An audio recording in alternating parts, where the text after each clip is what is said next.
اعوذ باللہ السمیع العلیم من الشیطان الرجیم من حمزہ ونفخہ ونفثہ بسم اللہ الرحمن الرحیم رب ادخلنی مدخل صدق واخرجنی مخرج صدق واجعل لی من لدنک سلطانا نصیرا۔ السلام علیکم ورحمۃ اللہ وبرکاتہ۔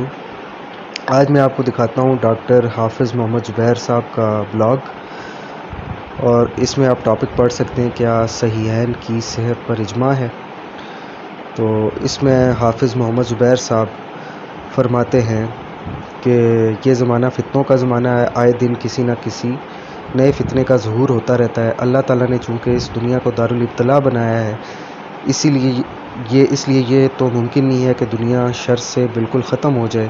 اگر ایک برائی اپنے انجام کو پہنچے گی تو اس کی جگہ دوسری برائی لے لے گی، لیکن یہ اللہ تعالیٰ کی سنت ہے کہ وہ کسی بھی باطل یا شر کو دوام نہیں بخشے گا۔ دوام، ہمیشگی، تسلسل اور بالآخر غلبہ، چاہے وہ دلیل کی بنیاد پر ہو یا قوت کی بنیاد پر، صرف حق کے لیے۔ اچھا، یہ تو اس کا تھا۔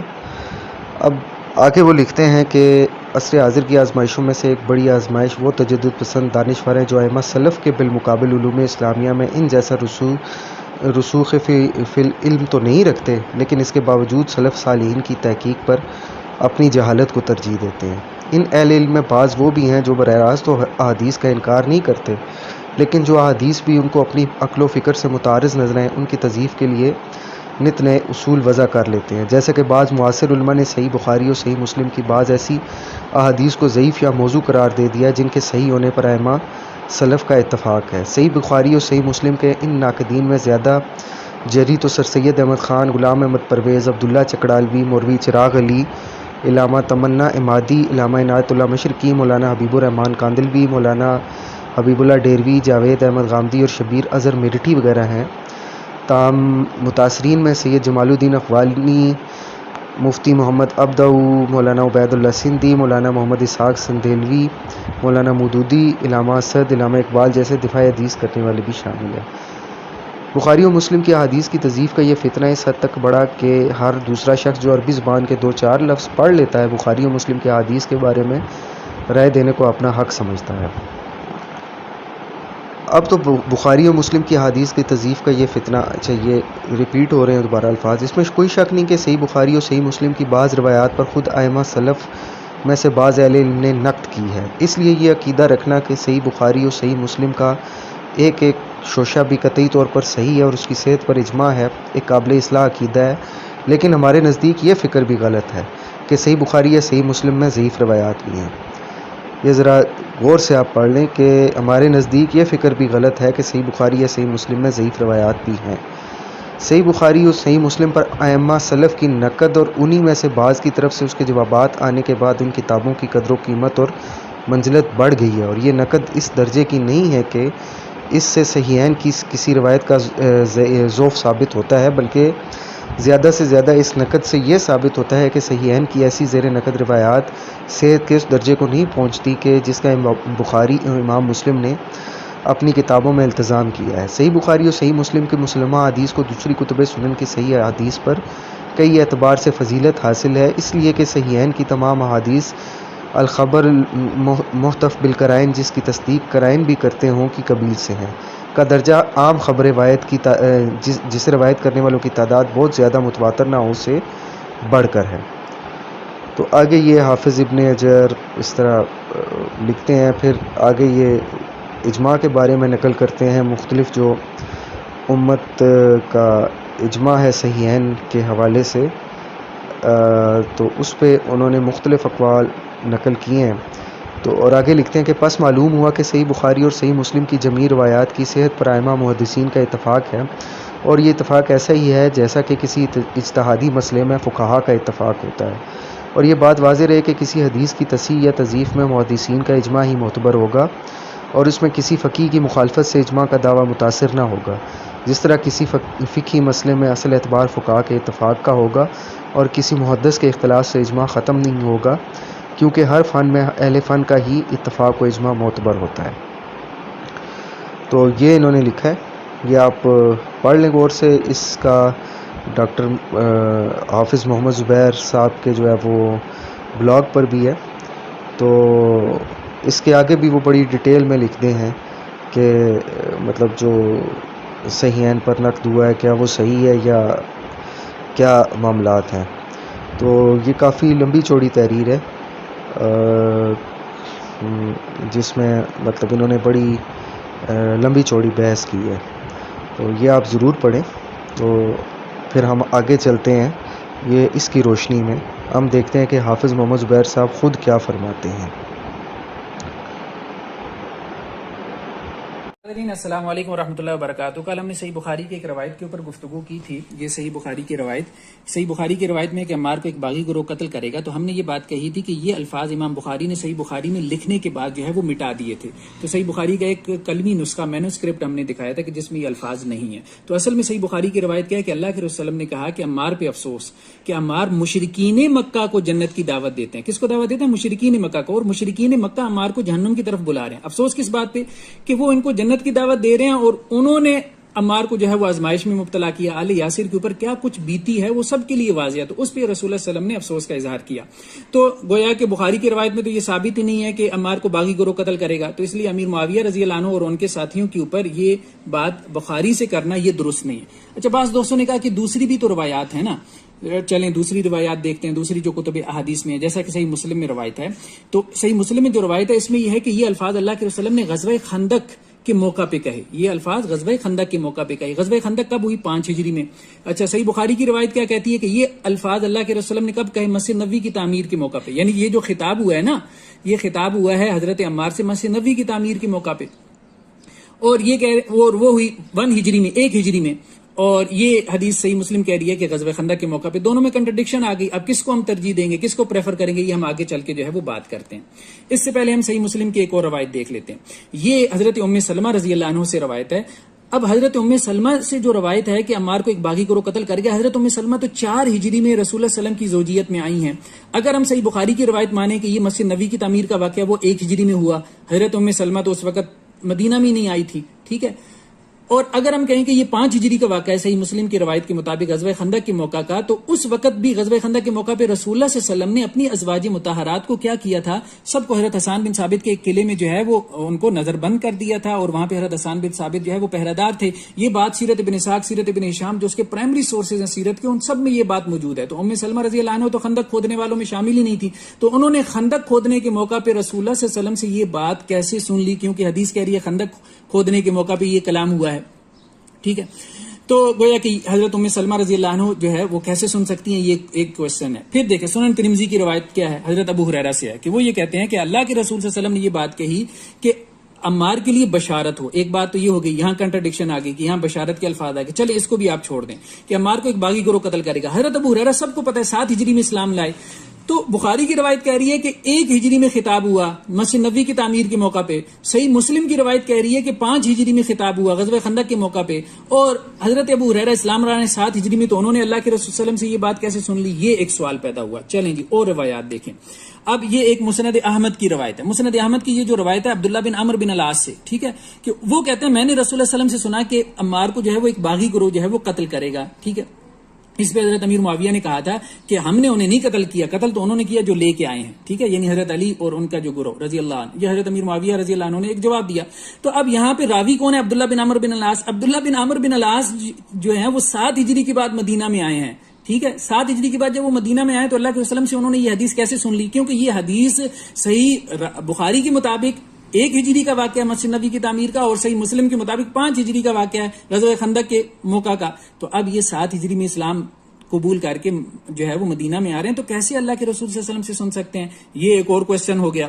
اس کے بعد اب آپ دیکھیں یہ ایک روایت مسند احمد کی اور ہے جو کہ حضرت عمر بن العاص سے. اچھا، عمر بن العاص 8 ہجری میں جو ہے وہ انہوں نے اسلام قبول کیا اور اس کے بعد جو ہے وہ مدینہ کی طرف جو ہے وہ ہجرت کی. تو اب یہ کیسے اللہ کے رسول صلی اللہ علیہ وسلم سے سن سکتے ہیں 8 ہجری میں، جبکہ یہ گفتگو ہوئی ہے یا تو 1 ہجری میں یا پھر 5 ہجری میں. ٹھیک ہے.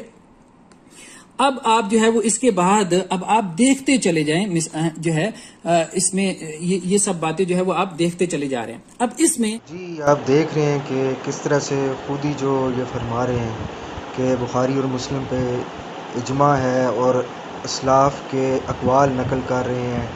اور پھر ساتھ سب سے پہلے تو جو وہ اپنے مقدمے میں بتاتے ہیں جمال الدین افغانی غامدی فلاں فلاں فلاں فلاں فلاں ایون کہ انہوں نے علامہ اقبال کو بھی نہیں بخشا ہے کہ جو بخاری اور مسلم کی روایات کو اپنی عقل و فکر اور نظر پہ پیش کر کے تو ان کو ضعیف کہتے ہیں، اور پھر آگے آپ نے خود ہی دیکھا کہ انہوں نے خود کیا حشر کیا اور خود ہی ان بندوں کی لسٹ میں شامل ہو گئے۔ میں دعا کرتا ہوں کہ اللہ تعالیٰ ان کو غلام احمد پرویز اور جو یہ چکرالوی ہیں اور شبیر اور اظہر میرٹھی ہیں اور اس طرح کے لوگ ہیں تو ان کے ساتھ جگہ دیں۔ پھر آپ آگے چلتے ہیں، آگے دیکھتے ہیں کہ انہوں نے کیا مزید فراڈ اور دو نمبریاں کی ہے۔ میں امام احمد بن حنبل کا ایک قول ہے، یہ ابو بکر جو ہے ابن الخلال جو ہے، یہ بہت بڑے جو ہے وہ محدث ہیں فقہ حنبلی کے، تو وہ یہ کہتے ہیں کہ امام احمد بن حنبل کے حلقے میں یہ گفتگو ہوئی ہے، ٹھیک ہے، اور اس میں یحییٰ بن معین بھی تھے، ابو خیثمہ بھی تھے، معیطی بھی تھے، مطلب یہ یحییٰ بن معین بھی بڑے محدثین میں سے ہیں۔ یہ سب کیا کہتے ہیں، یہ جب اس حدیث کا ذکر کر رہے تھے نا کہ عمار کو باغی گروہ قتل کرے گا، تو انہوں نے کیا بات کہی، ان سب نے کہی، احمد بن حنبل، یحییٰ بن معین، ابو خیثمہ اور معیطی نے، کہ اس میں کوئی ایک روایت بھی صحیح نہیں ہے، ایک روایت بھی صحیح نہیں ہے اس حوالے سے۔ اچھا، یہ امام احمد بن حنبل کا قول ہے، بھائی ہمارا قول نہیں ہے۔ اسی اللہ معاف کرے ان سے جی، یہ محقق ہیں۔ اب دیکھیں یہ شاملہ کھول کے بیٹھے ہوئے ہیں اور ان کو یہ نہیں پتہ کہ ان کتابوں کی تحقیق ہو چکی ہے، اور یہ جو السنہ للخلال ہے یہ دکتور عطیہ زہرانی کی تحقیق سے شائع ہو چکی ہے، اور اس میں دکتور عطیہ نے جو یہ روایت ذکر کر رہے ہیں نا معیطی اور یحییٰ بن معین والی، کہ جس مجلس میں یہ بیٹھے ہوئے ہیں، تو اس کا پہلا راوی ہے نا، یہ میں اسکرین شاٹ بھی لگاتا ہوں، جو اس کا پہلا راوی ہے اس کی آپ اس کے بارے میں جو دکتور عطیہ زہرانی ہے ان کا پڑھ لیں، اور مزید جو موقف ہے آگے، اور یہ جو دوسری روایت ذکر کرتے ہیں اس کا جو راوی ہے اس کا بھی ترجمہ کہیں کسی جگہ نہیں ملتا ہے، تو آپ خود دیکھ لیں کہ یہ کس طرح کی دو نمبریاں کرتے ہیں۔ میں اس کا اسکرین شاٹ آپ کو یہ اس میں دکھا بھی دیتا ہوں۔ یہ سنہ للخلال ہے اور یہ عطیہ زہرانی کی تحقیق سے شائع ہوئی ہے۔ اس میں آپ دیکھ لیں کہ پہلی روایت جو ہے اس میں ابراہیم بن الفضل ہے، یہ ٹوٹلی مجہول ہے، یعنی ایک نمبر حاشیہ میں دیکھیں تو جو محقق ہیں انہوں نے کہا کہ اس کے مجھے معرفت ہی نہیں ملی ہے۔ پھر اس کے بعد آپ دیکھیں کہ 4 نمبر حاشیے پہ جو محقق ہیں انہوں نے اس کی سند کو ہی ضعیف قرار دیا ہے، اور پھر 5 نمبر حاشیے پہ جو دوسری سند ہے اس میں یہ جو ہے دوسری سند کا پہلا راوی، اس کو بھی انہوں نے کہا کہ مجھے اس کی کوئی معرفت نہیں ملی ہے، اس کے بارے میں مجھے کوئی پتہ نہیں چلا۔ تو آپ نے یہ دیکھا کہ یہاں پہ بھی انہوں نے کتنی بڑی ڈنڈی ماری ہے، اور اس کے علاوہ سیم اسی کتاب کے اسی صفحے پہ صفحہ نمبر موجود ہوگا، نیچے جو مصنف ہے اس کا خود اپنا قول پڑھ لیں، جو ابو بکر خلال ہیں، وہ آگے کیا فرماتے ہیں کہ یہ تو نبی صلی اللہ علیہ وآلہ وسلم سے ثابت حدیث ہے، اور یہ اسلاف کے اس خزانے کا بیڑا غرق کر رہے ہیں، جس طرح سے یہ خود اپنے جو بلاگ میں تحریر میں کہتے ہیں کہ ان لوگوں نے اسلاف کی مخالفت کی ہے اور منکرین حدیث بنے ہیں، تو یہ خود بھی اسی صف میں الحمدللہ سے شامل ہو گئے ہیں، ہم انہیں مبارکباد دیتے ہیں۔ چلیں آگے دیکھتے ہیں کہ آگے یہ موصوف اس حدیث کا، اور کیا اللہ تعالیٰ معاف کرے، میں تو اس کو حشر نشر ہی کہوں گا، اللہ تعالیٰ معاف کرے، یہ کیا کر رہے ہیں اس کے ساتھ۔ اسی طرح یہ کہتے ہیں کہ امام احمد بن حنبل سے یہ بات روایت کی گئی ہے کہ وہ یہ کہتے ہیں کہ یہ صحیح سندوں سے ہے، امام احمد بن حنبل سے یہ اقوال کہ 28 روایتیں ہیں، 28 حدیثاً، عمار کو باغی گروہ قتل کرے گا، اس بارے میں کتنی روایتیں ہیں؟ 28، لیکن ان میں سے کوئی ایک حدیث بھی صحیح نہیں ہے، ٹھیک ہے۔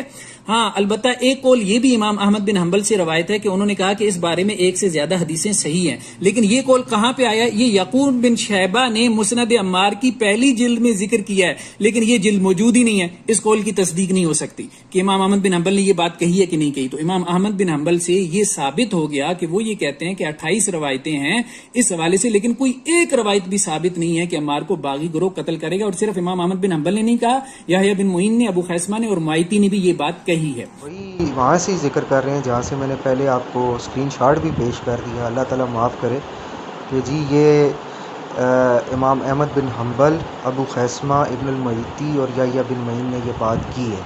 اچھا، یہاں بھی یہ ایک ذکر کر رہے ہیں کہ جو مسند عمار ہے نا، یہ یعقوب بن شیبہ سدوسی کی کتاب ہے، تو یہ تو موجود ہی نہیں ہے، تو میرے محترم ابھی موجود نہیں ہے نا۔ ابن حنبل سے انہوں نے جو کچھ لکھا ہوگا، ابو بکر الخلال جو ہیں، وہ ابن حنبل کے شاگرد ہیں، اور اس طرح یعقوب بن شیبہ سے دوسری بھی شاگرد ہیں. تو اس وقت موجود ہوگی، کہیں کھوگی ہوگی، ادھر ادھر ہوگی. تو یہ جتنے صحائف تھے اس وقت احادیث کے یا جو بھی تھا، جیسے صحیفہ امام بن منبع ہیں اور بہت ساری کتابیں ہیں. یہ ابھی تک بہت ساری کتابیں تو منظر عام پر بھی نہیں آئیں، اور بہت ساری کتابیں کھو گئیں، ضائع ہو گئیں. لیکن اس وقت تو محدثین کے پاس موجود تھی نا، اور ان کے بارے میں ان کو معلوم تھا کہ یہ کس نے لکھی ہیں اور اس میں کیا کیا موجود ہے. تو بھئی کچھ شرم کریں، اللہ تعالیٰ معاف کرے. خود ہی آپ کہتے ہیں کہ صحیحین پہ اجماع ہے، اور پھر سب اسلاف کے اقوال نقل کرتے ہیں، اور خود ہی صحیحین کی حدیث کا اشر نشر کرتے ہیں. اللہ تعالیٰ معاف کرے. ٹوٹلی ڈبل سٹینڈرڈ اور منافقت ہے. چلیں آگے چلتے ہیں، دیکھتے ہیں کہ موصوف مزید کیا فرماتے ہیں. تو اب اصل میں مسئلہ کیا ہے تو ہم آپ کو بتاتے ہیں. بیسیکلی جو ہے اب آپ دیکھیں نا، روایات میں کنٹرڈکشن آ گئی نا. پھر یہ ہے کہ اکثر و بیشتر جو راوی ہیں کوئی امکان نہیں ہے، پاسبلٹی نہیں ہے کہ انہوں نے اللہ کے رسول صلی اللہ علیہ وسلم سے یہ بات براہ راست سنی ہو، کیونکہ یہ 1 ہجری کا واقعہ ہے. صحیح بخاری کی روایت لیں، صحیح مسلم کی روایت لیں تو 5 ہجری کا واقعہ ہے. تو یہ پاسبلٹی بن نہیں رہی. یہ الفاظ کیا کہہ رہے ہیں کہ کوئی پاسبلٹی نہیں ہے کہ راویوں نے نبی صلی اللہ علیہ وسلم سے خود سماع کیا ہو. اللہ تعالیٰ معاف کرے. جن لوگوں کے آپ نام لے رہے ہیں وہ راوی نہیں ہیں، وہ صحابہ ہیں. عبداللہ بن عمر، عمار بن یاسر، حضرت ام سلمہ، اور اس کے علاوہ حضرت ابو ہریرہ، اور یہ جتنے حضرات ہیں یہ صحابہ ہیں. اور آپ اصول حدیث کی جتنی بھی کتابیں اٹھا کے دیکھ لیں، اب میں یہاں آپ کو کیا کوٹ کروں، آپ جتنی بھی کتابیں اٹھا کے دیکھ لیں اس میں یہ بات بالکل واضح طور پہ مینشن ہے کہ اگر صحابی مرسل روایت کرتا ہے، یعنی کہ وہ اس نے خود نہ سنی ہو، تو بالکل اسے اس بات پر معمول کیا جائے گا کہ وہ اس نے نبی صلی اللہ علیہ وسلم کے کسی دوسرے صحابی سے سنی ہے. انشاءاللہ اس حوالے سے میں مختصراً 1-2 دن میں ویڈیو بھی اپلوڈ کر دوں گا تاکہ لوگوں کے شکوک و شبہات دور ہو جائیں. تو یہ آپ ان کے کرتوت دیکھیں کہ اصول حدیث کو یہ توڑ مروڑ کر بیان کر رہے ہیں. آگے دیکھتے ہیں، چلیں جی کہ یہ کیا کہتے ہیں. تو جو ہمیں بات سمجھ میں آتی ہے وہ یہی ہے کہ یہ بیسیکلی الفاظ جو ہے وہ مرفوع حدیث کے طور پہ ثابت نہیں ہے، یعنی رسول اللہ صلی اللہ علیہ وسلم سے ثابت نہیں ہے، لیکن موقوف حدیث کے طور پہ یہ الفاظ ثابت ہیں. یعنی کہنے کا مقصد یہ ہے کہ یہ کسی صحابی کا قول ہے. اور یہ کون صحابی ہیں؟ یہ حضرت عمار ہے. دیکھیں یہ مصنف ابن ابی شیبہ میں آپ دیکھیں کہ یہ باب ما ذکر فی صفین، جنگ صفین کے حوالے سے جو ہے یہ انہوں نے روایتیں یہ لے کے آئے ہیں. تو حضرت عمار بن یاسر سے یہاں روایتیں آپ کو بہت ساری مل جائیں گی. ٹھیک ہے کہ وہ کیا کہتے تھے، وہ کہتے تھے کہ اب مطلب قتال کرتی ہوئی نا، وہ حضرت علی کی طرف سے قتال کرتی ہے حضرت معاویہ اور ان کے ساتھیوں کے ساتھ، کیا کہتے تھے، انا علی الحق وانم علی الباطل. ٹھیک ہے، ہم حق پر ہیں اور وہ باطل پہ ہیں. تو ایسی بہت ساری روایات ہمیں جو ہے وہ مصنف ابن ابی شیبہ میں اور دوسری جو ہے وہ کتابوں کے اندر مل جاتی ہیں. یہ بیسیکلی حضرت عمار رضی اللہ عنہ کا قول تھا کہ وہ مخالف پارٹی کو ایک باغی گروہ سمجھتے تھے، کافر نہیں سمجھتے تھے. ایسی بھی روایتیں، وہ کہتے تھے کافر نہ کہو لیکن فاسق و فاجر اور باغی کہہ لو، ٹھیک ہے، اور ہم ان سے قتال کریں گے. اور مطلب بہت ایکٹیو تھے حضرت علی کی طرف سے حضرت عمار بن یاسر. تو حضرت عمار بن یاسر کی یہ ایک رائے تھی، بالکل درست ہے، وہ اس کا حق رکھتے تھے، وہ ایک صحابی رسول تھے کہ وہ مخالف گروہ کو جو ہے وہ باغی گروہ سمجھے. لیکن یہ رسول اللہ صلی اللہ علیہ وسلم سے ثابت ہے، تو ہم کہہ رہے ہیں کہ یہ رسول اللہ صلی اللہ علیہ وسلم سے ثابت نہیں ہے، کیونکہ جس راوی سے بھی آپ روایت لے کے آ رہے ہیں وہ اس کو رسول اللہ صلی اللہ علیہ وسلم سے جو ہے وہ ثابت کرنا مشکل ہو رہا ہے. قول بیان کر رہے ہیں حضرت عمار بن یاسر کا، جس میں حضرت عمار بن یاسر یہ فرما رہے ہیں کہ ہم اہل حق ہیں اور وہ اہل باطل ہیں. چلیں باقی اقوال کو تو میں نہیں اس پہ کوئی کمنٹ کرتا، لیکن یہ قول دیکھیں، اس میں اس کی سند میں آپ اسکرین پہ دیکھ بھی سکتے ہیں جو یہ دکھا رہے ہیں مکتبہ شاملہ کے حوالے سے. اس میں عامش مدلس ہے اور یہ معنن روایت ہے. کیا یہ قول صحیح بھی ہے؟ پہلی بات ہے ذرا یہ تو دیکھ لینا، کم از کم اتنا تو عقل پہ ہاتھ ماریں. اچھا دوسری بات یہ ہے کہ یہ قول کیا ہے کہ ہم حق پہ اور وہ باطل پہ. اور بات کس چیز کی ہو رہی ہے؟ نبی صلی اللہ علیہ وسلم نے فرمایا کہ تک طلوع الفیت الباغیہ، یا وہ حق عمار تک طلوع الفیت الباغیہ. الفاظ دیکھ لیں آپ. اور میں اب کیا کہوں، اللہ تعالیٰ معاف کرے. آپ لوگ خود سمجھدار ہیں، سمجھ جائیں گے، لیکن میں نے بہت ساری چیزوں کو یہاں پہ کلیئر کر دیا. لیکن چلیں آگے چلیں، مزید دیکھتے ہیں اور مزید آپ کو بتاتے ہیں کہ ان کا سٹینڈرڈ کیا ہے. اب بعض دوستوں نے ایک سوال کیا ہے بعض دوستوں نے یہ سوال کیا ہے کہ جی یہ جو الفاظ ہیں صحیح بخاری کے اندر کہ وہ ان کو دعوت دیں گے جو ہے وہ اس کی طرف، حضرت عمار ان کو جنت کی طرف دعوت دیں گے اور وہ جہنم کی طرف، تو یہ مسند احمد میں بھی ہیں. دیکھیں مسند احمد میں جب یہ الفاظ آئے ہیں تو اس میں راوی کون ہے؟ محبوب بن الحسن. ٹھیک ہے، یہ راوی ہے. ٹھیک ہے، تو اب یہ جو راوی ہے نا، یہ راوی محبوب بن الحسن جو ہے اس کو امام نسائی نے ضعیف کہا ہے. ابو حاتم کہتے ہیں کہ یہ قوی نہیں ہے. زیادہ سے زیادہ اس کے بارے میں ابن معین نے کہا ہے کہ لیس بہ باسن، مطلب کوئی حرج نہیں ہے. لیکن اس سے بھی مراد کیا ہے؟ اس سے بھی مراد اب آپ دیکھیں امام احمد کیا کہتے ہیں کہ یحییٰ بن معین نے یہ جو محبوب بن الحسن کے بارے میں کہا ہے کہ اس کے بارے میں کوئی بحث نہیں ہے، اس سے کیا مراد ہے؟ قد کاتب عنہ اصحاب الحدیث، یعنی اصحاب الحدیث نے اس سے لکھا ہے. تو یہ توثیق کا یعنی کسی کو ثقہ قرار دینے کا ایسا درجہ ہے کہ جس میں اس کی روایت سے کوئی بیسک کلیم، کوئی پرائمری کلیم ثابت نہیں ہوتا، لیکن اس کی روایت ایک تابع اور شاہد کے طور پہ قبول ہوتی ہے، ایکسپورٹنگ میٹیریل کے طور پہ قبول ہوتی ہے. تو یہ روایت بھی قابل قبول نہیں ہے کہ اس سے کوئی بیسک کلیم جو ہے وہ ثابت کیا جا سکے. ٹھیک ہے. بھانوتی نے کنبا جوڑا، نہ اینٹ لگی نہ روڑا. یہ محبوب بن الحسن راوی ہیں جن کے بارے میں یہ محدثین نے یہ باتیں کی ہیں. تو ذرا میں آپ کو بتا دوں کہ سب سے پہلی بات تو یہ ہے کہ ان کا سٹیٹس ہی یہی ہے کہ یہ محبوب بن الحسن، بنیادی طور پہ یہ محبوب بن الحسن نہیں ہے، محمد بن الحسن بن ہلال بن ابی زینب ہے جن کا لقب محبوب ہے. یہ بصری راوی ہیں اور ان کا ترجمہ تہذیب الکمال میں 25ویں جلد میں موجود ہے، آپ دیکھ بھی سکتے ہیں. تو ان کو جو ہے وہ عبداللہ بن احمد بن حنبل نے یحییٰ بن معین کے حوالے سے کہا، یعنی یحییٰ بن معین کا قول نقل کیا کہ لیس بہ باس، یعنی کہ اس میں کوئی حرج نہیں. یہ کہتے ہیں کہ یہ تو وہ لیول ہی نہیں ہے کہ جس پہ ثقات کا کوئی مقام آ سکے. اچھا، ابو حاتم رازی نے کہا کہ کوی نہیں ہے، لیس بالکوی. تو یہ بھی الجرح و تعدیل جلد 8 اور رقم ہے 1779. یہ دونوں اقوال اس میں موجود ہیں، اور جو امام احمد بن حنبل کا قول ہے یہ العلل کی 3 جلد میں موجود ہے، 4036 نمبر اس کی نص ہے. اور پھر موصوف کہتے ہیں کہ نسائی نے کہا کہ ضعیف ہے. اور یہ میں آپ کو بتا دوں کہ امام نسائی کے اس قول کی کوئی سند موجود نہیں ہے. تہذیب الکمال میں اسے تقریب التہذیب میں ابن حجر نے نقل کیا ہے اور اس کو حافظ ذہبی نے بھی نقل کیا ہے، لیکن اس کی کوئی سند موجود نہیں ہے. اور ہم جب جرح و تعدیل کے کسی امام کا کوئی قول نقل کرتے ہیں تو اس کی سند ہونی چاہیے. اچھا، اس کے بعد یہ ہے کہ ابن حبان نے اس کو ذکر الثقات میں کیا ہے، جلد 9 صفحہ 38. اور یہاں پہ ایک اور میں مینشن کر دوں کہ سوالات ابی داؤد میں کہ امام احمد بن حنبل سے ابو داؤد نے سوال کیا تو انہوں نے کہا کہ میں نے اس کے سوا نہیں دیکھا کہ یہ صدوق ہے، یعنی کہ امام احمد بن حنبل بھی اسے صدوق کہہ رہے ہیں. یہ صفحہ 344 ہے اور نص نمبر 525 ہے سوالات ابی داؤد کی. اور اس میں ساتھ یہ بھی مینشن ہے کہ بصریوں کی اس کے بارے میں رائے جو ہے وہ ایک جیسی نہیں تھی، وہ اس وجہ سے کہ اس پہ قدریہ ہونے کا الزام ہے. اور بنیادی طور پہ اگر اس پہ جرح موجود ہے کوئی تو وہ قدریہ ہونے کی ہے، اور کوئی جرح موجود نہیں ہے. اس کے علاوہ امام ذہبی نے میزان الاعتدال میں، یہ اردو کا میں حوالہ دے رہا ہوں، جلد 6 صفحہ 62 پہ ہے کہ ذہبی کہتے ہیں کہ اسے ثقہ قرار دے دیا گیا. اب میں ایک انٹرسٹنگ بات بتاؤں، جتنے میں نے آپ کو اقوال نقل کیے ہیں اس میں کسی نے اس کو ثقہ نہیں کہا. ٹھیک ہے، امام احمد بن حنبل نے کہا، یحییٰ بن معین کا قول نقل کیا کہ لیس بہ باس، اس میں کوئی حرج نہیں ہے.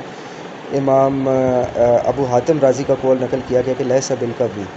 اور اس کا ذکر ابن حبان نے الثقات میں کیا، اس کو ثقہ نہیں کہا ابن حبان نے. ایک اور امام احمد بن حنبل کا قول نقل کیا کہ یہ صدوق. تو یہ میں آپ کو بتا دوں کہ جب امام یحییٰ بن معین کسی راوی کو لیس بہ باس سے ذکر کرتے ہیں تو اس کا مطلب ہوتا ہے کہ وہ ثقہ ہے. اس حوالے سے میں آپ کو یہ حوالہ بھی دے دیتا ہوں کہ امام یحییٰ بن معین سے یہ خود ان کا قول موجود ہے، اور یہ تاریخ ابن ابی خیثمہ میں ہے، صفحہ 315 میں. قال ابو بکر بن ابی خیثمہ قلت لیحییٰ بن معین انکا تقول فلاں لیس بہ باس فلاں ضعیف. قال اذا قلت لیس بہ باس فہو ثقہ، یعنی کہ آپ کہتے ہیں کہ فلاں جو ہے لیس بہ باس ہے اور فلاں جو ہے ضعیف ہے. تو امام یحییٰ بن معین نے آگے سے فرمایا کہ جب میں تم سے کہوں لیس بہ باس تو فہوا سکا، تو وہ سکا ہے. وَإِذَا قُلْتُ لَكَ هُوَ ضعیف فَلَيْسَ هُوَ بِسِکا، تو وہ سکا نہیں ہے. وَلَا يُكْتَبُ حَدِيثُهُ، اور اس کی حدیث نہیں لکھی جائے گی. تو یہ ہمارے پاس ایک پوائنٹ آ گیا کہ امام یحییٰ بن معین جب کسی راوی کو لیس بہ باس کہیں تو وہ سکا ہوتا ہے. یہی روایت ابن ابی خیثمہ کے حوالے سے خطیب بغدادی کی مشہور زمانہ کتاب الکفایہ فی العلم الروایہ میں موجود ہے، صفحہ نمبر 22 میں. تو آپ اسے بھی دیکھ سکتے ہیں. اب آ جاتا ہے لیس بالقوی، کہ لیس بالقوی کا کیا سٹیٹس ہے. تو یہ بھی ہم دیکھ لیتے ہیں کہ لیس بالقوی جو امام ابو حاتم رازی نے کہا ہوا ہے کہ لیس بالقوی کیا ہوتا ہے.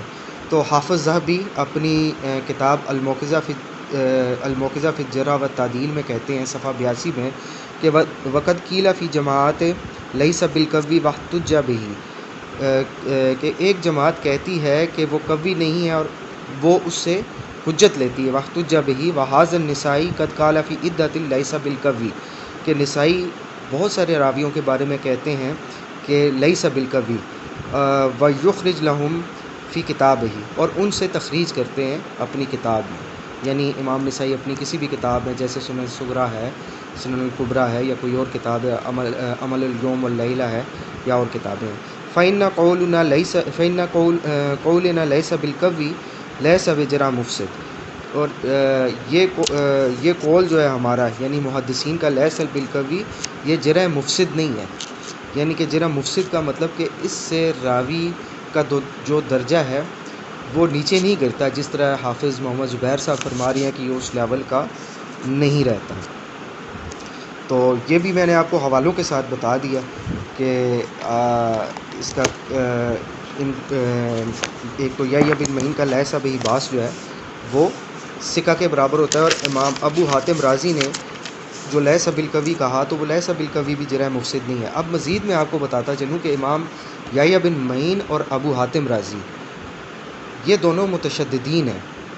یہ جیسا کہ حافظ ذہبی کی کتاب ہے ذکر من یعتمد قولہ فی الجرح والتعدیل صفحہ 171 صفحہ 172 پہ، تو وہ فرماتے ہیں کہ مختلف ذکر کرنے کے بعد کہ کچھ لوگ جو ہیں وہ کچھ محدثین جو ہیں وہ قسم تکلم فی اکثر روایات کا ابن معین و ابی حاتم الرازی، اور اس کے آگے وہ ذکر کرتے ہیں قسم منہم متعنت فی الجرح متثبت فی التعدیل یغمز الراوی بالغلطتین والثلاث ویلین بذالک حدیث، کہ ان میں سے کچھ ایسی ہے جو جرح میں بہت سخت ہے، متشدد ہے، اور تعدیل میں جو ہے وہ بہت مضبوط ہے.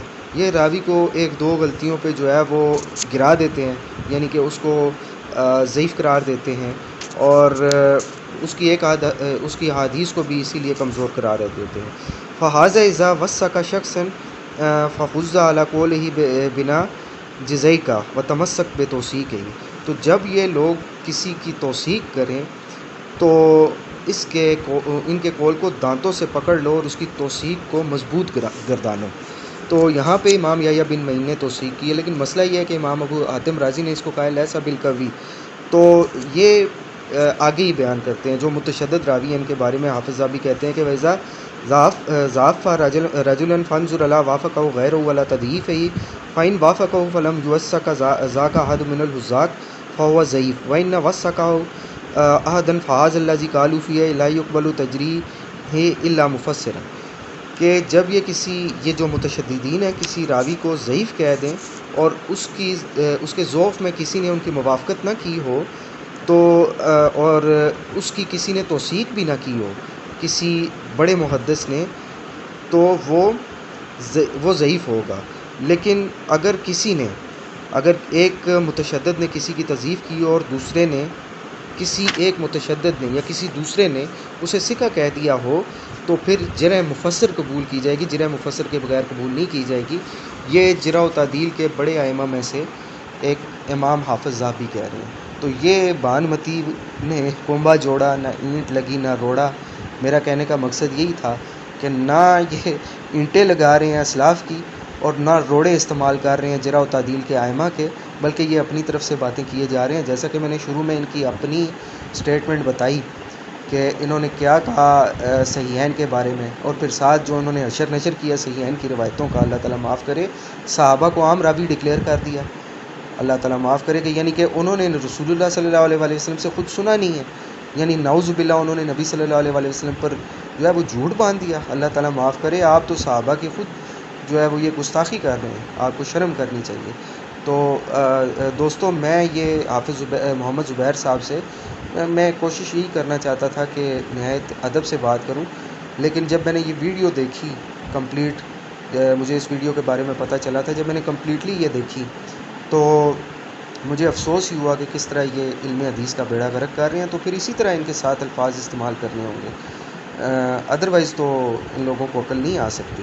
تو اس کے ساتھ ہی میں اجازت چاہتا ہوں، ہاں آپ کو کچھ ایک دو چیزیں مینشن کر دوں کہ جو امام بخاری کے حوالے سے کہ انہوں نے اپنی صحیح میں یہ روایت لکھی تھی اور مٹا دی تھی، اور انہوں نے نسخہ بھی پیش کیا ایک پرانا مخطوطہ، تو انشاءاللہ آنے والے وقت میں بھی ایک نہیں زیادہ مخطوطے پیش کر دوں گا جس میں یہ روایت انہی الفاظ کے ساتھ موجود ہوگی، اور امام بخاری سے جو روایت ہوئی ہے صحیح بخاری، اس کی اسناد کے حوالے سے بھی تھوڑی ڈیٹیل آپ کو بتاؤں گا انشاءاللہ، تاکہ آپ لوگ ان لوگوں کے دھوکے میں نہ آئیں، اور آپ لوگوں کو خود بھی مطالعہ کرنے کا شوق ہونا چاہیے، آپ خود مطالعہ کریں، آپ سیکھیں، آپ تمام لوگوں کو سنیں، حافظ محمد زبیر صاحب کو بھی سنیں، فقہ کے حوالے سے بڑے اچھے لیکچر دیتے ہیں، لیکن یہ فقیہ کا کام نہیں ہے جو حدیث و رجال والا۔ فقیہ کا کام ہے احادیث پہ حکم لگانا، اس کو صحیح و ضعیف کی تمیز تو سکھائے گا جو محدث ہے، جو محدث ہے اور رجال پر کلام کرنے والا ہے۔ تو ہم اس طرح دیکھتے ہیں کہ بہت سارے تاریخ میں جو ہے وہ فقیہ علیحدہ تھے اور محدث علیحدہ تھے، تو ان کو بھی ذرا یہ احتیاط کرنی چاہیے کہ اللہ تعالیٰ معاف کرے کہ یہ پتہ نہیں اپنے آپ کو غلام احمد پرویز اور چکڑالوی اور اسلم جراج پوری اور اس طرح کے اور جو ساخت ہیں اور آرتھر جے جوائن بول ہیں، اس طرح کے لوگوں کی سیڑھی پہ رکھ رہے ہیں، اس طرح کے لوگوں کے ساتھ یہ مطلب جو منکرین حدیث والا کام انہوں نے سٹارٹ کیا ہے۔ تو بھائی اس کے ساتھ ہی میں آپ سے اجازت چاہتا ہوں، بہت بہت شکریہ، اللہ حافظ۔